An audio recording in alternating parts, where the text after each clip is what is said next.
శ్రీ గణేశాయ నమః. శ్రీవుడి దత్తాత్రేయ. ఈ వీడియోలో మనం ఈ రోజున డిసెంబర్ మాసంలో సింహరాశి వారికి ఎలా ఉందో తెలుసుకుందాం.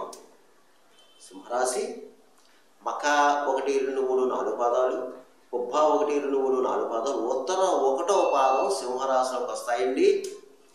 ఈ రాశిలో ఉన్న స్త్రీలకు పురుషులకు ఈ డిసెంబర్ మాసం యోగదాయకంగా ఉంది, అద్భుతంగా ఉందని చెప్పుకోవచ్చు. గ్రహ సంచారం బాగుంది, బాగుందమ్మా. గతంలో కంటే బాగుందండి. మీకు గతంలో ఎన్నో సమస్యలు ఎదుర్కొన్నారు, అవన్నీ కూడా మబ్బు విన్నట్టు విడిపోయి చెప్పుకోవచ్చు. గోచార రీత్యా మాత్రమే, కంగారు లేదు. కాదు, ఆరోగ్య విషయంలో జాగ్రత్త అండి. ఆరోగ్య విషయంలో మాత్రం జాగ్రత్త, ప్రయాణంలో జాగ్రత్త, కొత్త వాళ్ళతో జాగ్రత్త. ఇక ఆర్థికంగా పర్వాలేదు, ఆర్థిక లావాదేవీలు పూర్తవుతాయి, ధనం ఏదో విధంగా చేతికి అందుతుంది. ఈ మాసం మీరు సింహరాశి వారు కొన్ని రుణాలు చేయడానికి అవకాశం ఉందండి. రుణాలు చేయడానికి అవకాశం ఉంది కొంతమందికి, కొంతమంది రుణాలు తీర్చడానికి అవకాశం ఉంది. కాకపోతే ప్రయాణంలో జాగ్రత్త అండి. సింహరాశి వారు ప్రయాణంలో జాగ్రత్త. ఇన్సిడెంట్స్ అవ్వడానికి అవకాశం ఉంది, చాలా జాగ్రత్త. ప్రయాణం చేసేటప్పుడు భగవన్నామస్మరణం చేసి బయలుదేరండి. ముఖ్యంగా సింహరాశి వారు ఓం నమో నారాయణాయ, ఓం నమో భగవతే వాసుదేవాయ మంగళని వెళ్ళండి. చాలా జాగ్రత్త. వాహనాల మీద వెళ్ళేవారు చాలా జాగ్రత్త. ఇకపోతే మీకు ఈ మాసం మిగతా అన్నీ బాగుంది. ఒక రకంగా అదృష్టయోగం చెప్పుకోవచ్చు. శుభాలే జరుగుతాయి మీకు. అశుభాలు అయితే జరగవు, శుభాలే జరుగుతాయి. ఇక ఆర్థికంగా పర్వాలేదు. తర్వాత విందు వినోదాలు పాల్గొంటారు, విలాస వస్తువులు కొనుక్కుంటారు, గృహానికి కావాల్సిన వస్తువులు కొనుక్కుంటారు, గృహ నిర్మాణం చేపడతారు, గృహయోగం ఉంది. లేదంటే గతంలో గృహ నిర్మాణం చేపట్టి కొన్ని అమాంతరాలు వచ్చి ఆగిపోతే అది మీరు పునః ప్రారంభించవచ్చు. అలాగే వాహన యోగం కనిపిస్తుంది. పాత వాహనం మీ కొత్త వాహనం లేక డైరెక్ట్గా కొత్త వాహనం కొనడం జరుగుతుంది. అలాగే శుభకార్యాలు అంటే శుభకార్యాలకు హాజరవుతారు. కొంతమంది అయితే గృహంలో మీ గృహంలోనే శుభకార్యాలు జరగడానికి సావకాశం కనిపిస్తుంది. తర్వాత దైవ కార్యాలు పాల్గొంటారు, తీర్థయాత్రలు చేస్తారు, దైవ సంబంధించిన వ్యవహారాల్లో పూర్తి చేస్తారు. అలాగే సంఘంలో పరపతి పెరుగుతుంది. గతంలో కొంచెం గౌరవ మర్యాదలు పోగొట్టిన వాళ్ళు ఈ మాసం మీరు పోగొట్టుకున్న పరపతి, గౌరవం, మర్యాద పొందుతారు. ఇక పెద్ద పెద్ద వాళ్ళని కలుసుకుంటారండి ఈ మాసం. మీరు పెద్ద పెద్ద రాజకీయ నాయకులను కలుసుకుంటారండి. అలాగే ప్రభుత్వ సంబంధించిన కార్యాలు కూడా మీకు పూర్తవుతాయి. అలాగే మీకు ఎప్పటి నుంచో ఎదురు చూస్తున్నారు ఒక వ్యవహారం గురించి, ఒక కార్యం గురించి, అది కూడా మీకు దిగ్విజయం అవుతుంది. పరిష్కారం కాని సమస్య కూడా మీకు పరిష్కారం అవుతుంది. అలాగే కోర్టు వ్యవహారం ఉన్న వారికి తీర్పు మీకు ఫేర్వల్గా ఉంటుంది. స్థిరాస్తి విషయంలో కొలుక్కొస్తారు. అలాగే మీకు నూతనంగా అంటే నూతన ప్రయత్నాలు ఫలిస్తాయి. నూతన వ్యవహారానికి శ్రీకారం చుడతారు. అలాగే మీకు పాత మిత్రులు కలుసుకుంటారు, వారితో ఆహ్లాదకరంగా ఉంటుంది సంభాషణ. కొత్త వాళ్ళతో జాగ్రత్త. కొత్త వాళ్ళు మాత్రం పరిచయంతో వాళ్ళని నమ్మి డబ్బులు కానీ, నగలు కానీ, పత్రాలు కానీ ఇవ్వద్దు. పాత వాళ్ళతో పర్వాలేదు. అలాగే బంధుమిత్రుల యొక్క ఆదరణ లభిస్తుంది మీకు ఈ మాసం. బంధుమిత్రుల యొక్క సహాయ సహకారం కూడా మీకు లభిస్తుంది, పర్వాలేదు. ఇక వృత్తిపరంగా బాగుందని సింహరాశి వారికి ఎవరు ఏ వృత్తిలో ఉన్నా ఆ వృత్తిలో రాణింపు ఉంటుంది. మీ స్కిల్ ఏదైతే ఉందో బయటపడుతుంది. మీరు ఒక్కొక్క స్థాయి, ఒక్కొక్క మెట్టు ఎక్కడానికి అవకాశం కనిపిస్తుంది. మంచి భవిష్యత్తు కనిపిస్తుంది, మంచి భవిష్యత్తు కనిపిస్తుంది. కానీ మీరు ఏంటంటే కొంతమంది ఇందులో కొన్ని ప్రయత్నం చేశారు, ఆ ప్రయత్నం ఫలించలేదు. అలాగే నీళ్ళ పడిపోతూ ట్రై అగైన్ మళ్ళా ప్రయత్నం చేయవయ్యా. చేస్తే తప్పకుండా సక్సెస్ అవుతావు. అంతేగాని ఒక్కసారి 2 సార్లు ప్రయత్నం చేస్తే అవ్వలేదు కదా, నీళ్ళ పడిపోయి ఇలా తిరిగితే ఎలాగా? ప్రయత్నం చెయ్యి, నువ్వు సక్సెస్ అవుతావు. ప్రయత్నే ఫలి. ఇకపోతే ఇందులో రియల్ ఎస్టేట్ రంగంలో మనకు బాగుంది. అలాగే స్పెక్యులేషన్ లాభిస్తుంది. మోటార్ వీల్ వరకు బాగుంది. అలాగే ప్రైవేట్ కాంట్రాక్ట్స్ బాగుంది. అలాగే సినిమా టీవీ రంగంలో వారు ఎవరైతే ఉన్నారో మీకు బాగుందండి. అన్ని రకాల డిపార్ట్మెంట్ వరకు బాగుంది. సువర్ణ అవకాశాలు వస్తాయి, దాన్ని ఉపయోగించుకోండి. ఇక రాజకీయ నాయకుల విషయం వచ్చేటికి రాజకీయ నాయకులకి గతంలో కంటే బాగుందండి. గతంలో కాస్త కొన్ని ఇబ్బందులు మీరు పడ్డారు, రాజకీయ నాయకులు. అలాగే కొంతమంది అయితే ఇప్పుడు కాస్త పడుతున్నారు. అది ఏంటంటే మీ యొక్క గ్రహచారం బాగోక అవ్వచ్చండి. మిగతా విషయాలన్నీ బాగున్నాయి, మీకు పర్వాలేదు. ప్రజలు మంచి గుర్తింపు తెచ్చుకుంటారు, ప్రజాసేవ ఎక్కువ చేస్తారు, ప్రజలకు కావాల్సినంత చేస్తారు. మీకు గౌరవ పురస్కారాలు లభిస్తాయండి, బాగుందండి. కాస్త శత్రువులు ఉంటారు, జాగ్రత్త అండి. మీకు తెలియని శత్రువులు ఉంటారు, మీ చుట్టూ ఉంటారు, కొంచెం దెబ్బతీయడానికి అవకాశం, జాగ్రత్త అండి. ఇక అన్ని రకాల వ్యాపారస్తులకు బాగుంది, కొత్త వ్యాపారస్తులకు బాగుంది, కొత్తగా వ్యాపారం పెట్టుకోవచ్చు, లాభాలు బాగా వస్తాయి. ఇక ప్రభుత్వ పరంగా ప్రైవేట్ పరంగా ఉద్యోగస్తులకు బాగుంది. పై అధికారులతో ప్రశంసలు పొందుతారు. తోటి సహ ఉద్యోగులు కూడా మిమ్మల్ని గౌరవిస్తారు, మీ సలహా తీసుకుంటారు. మీ దగ్గర తీసుకున్న సలహా వారికి సక్సెస్ అవుతుంది. అయితే ఉద్యోగస్తులకి స్థల మార్పు కనిపిస్తుందండి ఈ మాసం. మీకు గృహ మార్పు, స్థల మార్పు కనిపిస్తుంది.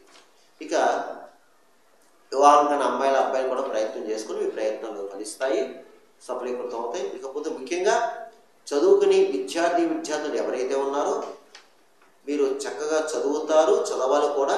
ఇతర వ్యాపకాలు ఏం పెట్టుకోవద్దమ్మా, చదివిన వారు ఇతర వ్యాపకం పెట్టుకోవద్దు, చక్కగా చదవండి.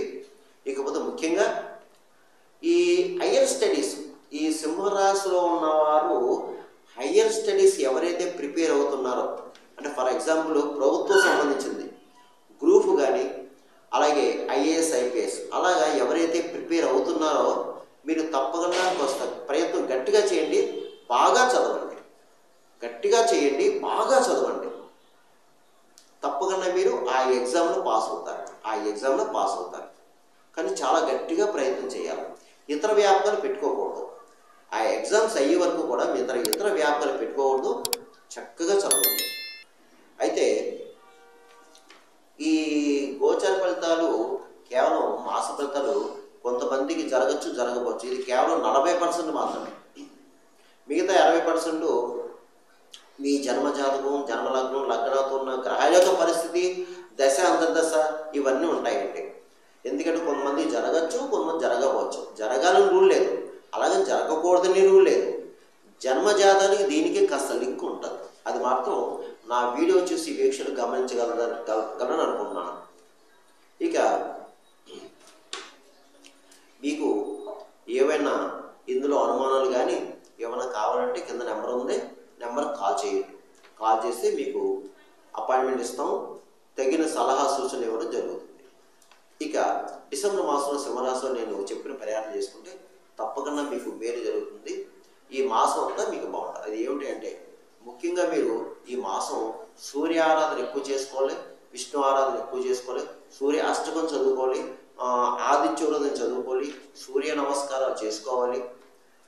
అలాగే ఒక ఆదివారం రోజున తప్పనిసరిగా మీరు ఒకే ఒక ఆదివారంలో తప్పనిసరిగా ఒక ఆరెంజ్ కలర్ వస్త్రంలో కిలోంపావు గోధుమ మూట కట్టి అయ్యగారికి దానం చేయాలి. ఆరోగ్య ప్రదాత, ఐశ్వర్య ప్రదాత సూర్యనారాయణమూర్తి కాబట్టి ఒకసారి దానం చేయండి. తర్వాత విష్ణు సహస్రనామాలు చదువుకోండి లేదా వినండి. అలాగే మూగజీవులకి ఆహారం పెట్టండి. మూగజీవులకి అంటే గోవుకి గడ్డి పెట్టండి, పావురాలకు జొన్న వేయండి, కాకులకి దీపాన్నం పెట్టండి, పిచ్చుకలకి దాన్ని వేయండి, కుక్కలకి బిస్కెట్లు బ్రెడ్ పెట్టండి. ఇక ముఖ్యంగా నేను ఒక 4 ఇంపార్టెంట్ డేస్ చెప్తానండి. అది డిసెంబర్లో 4 వ్యవహారాలు ఉన్నాయి. మీరు కానీ చేసుకుంటే మీకు ఇంకా యోగిస్తుందండి. బాగున్న వాళ్ళకి ఇంకా బాగుంటుంది, బాగోలేని వారు బాగున్నవారు చేసుకోండి. అది ముఖ్యంగా డిసెంబర్ మాసంలో చెయ్యి. ముఖ్యంగా డిసెంబర్ 7 శనివారం సుబ్బారెడ్డి షష్ఠి అండి. డిసెంబర్ 7 సుబ్రహ్మణ్య స్వామి షష్ఠి. తప్పనిసరిగా ఆ రోజున మీరు ఎన్ని పనులున్నా సరే చక్కగా వెళ్ళి సుబ్రహ్మణ్య స్వామి వారికి అభిషేకం చేయించుకోండి చక్కగాని. అలాగే మీ దగ్గరలో నాగదేవత పుట్ట ఉంటుంది, ఆ నాగదేవతని పూజించండి. ఆ పుట్ట చుట్టూ ప్రదక్షిణ చేయండి, పుట్టలో పాలు పోయండి, సుబ్రహ్మణ్య స్వామి అష్టోత్తరం చదువుకోండి.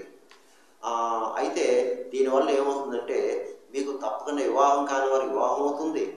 అలాగే వివాహం అయ్యి దంపతుల మధ్య సఖ్యత సరిగ్గా లేక చీకులాట్లు ఉన్న వాళ్ళకి కాస్త దోషం తగ్గుతుంది, ప్రేమగా అన్యోన్యంగా ఉంటారు, సంతానం లేని వారికి సంతానం కలుగుతుంది.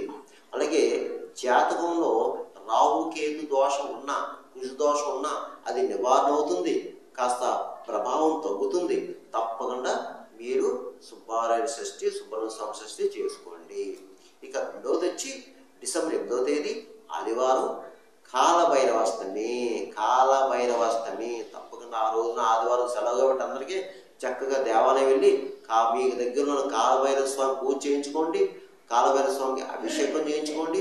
ముఖ్యంగా స్వామివారికి ఇష్టమైన నల్ల ద్రాక్షరసంతో కాలభైరవ స్వామికి అభిషేకం చేసుకుంటే ఆయన ప్రీతిపాత్రులు అవుతారండి, ఆయనకి చాలా ఇష్టం.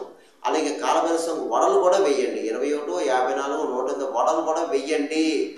దానివల్ల మీ యొక్క కర్మదోషాలు తగ్గుతాయి.